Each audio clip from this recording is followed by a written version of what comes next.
Well, tonight, embattled Congressman George Santos is facing new accusations and even more questions. Federal regulators have asked about Santos's involvement in a company behind an alleged multi-million-dollar Ponzi scheme. Well, CBS's Huey-Burns has been investigating. New York Congressman George Santos is facing new questions about his work for a firm that allegedly perpetrated a $17 million Ponzi scheme. Were you aware that it was a Ponzi scheme, sir? No, I didn't. You should ask the CEO of the company, not me. I have no idea. That company is Harbor City Capital. Santos worked as the firm's New York regional director before it was alleged to be a classic Ponzi scheme and shut down by the Securities and Exchange Commission.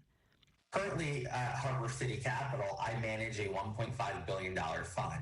The SEC complaint did not name Santos, but CBS News has now learned investigators have questioned at least one potential investor Santos tried to recruit.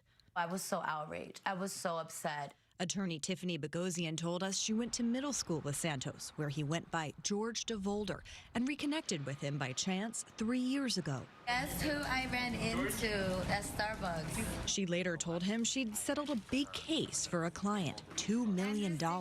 She says Santos promptly invited her and her client to dinner. He asked for $300,000 principal investment, and he essentially said, every 2 to 3 weeks, there would be an allowance of, $2,000 to $3,000 that would be paid out to the client. The client was not allowed to know what was being invested in at all. Her client didn't like the sound of it and turned down Santos's investment pitch. And we now know that that was a Ponzi scheme. It was all fraud.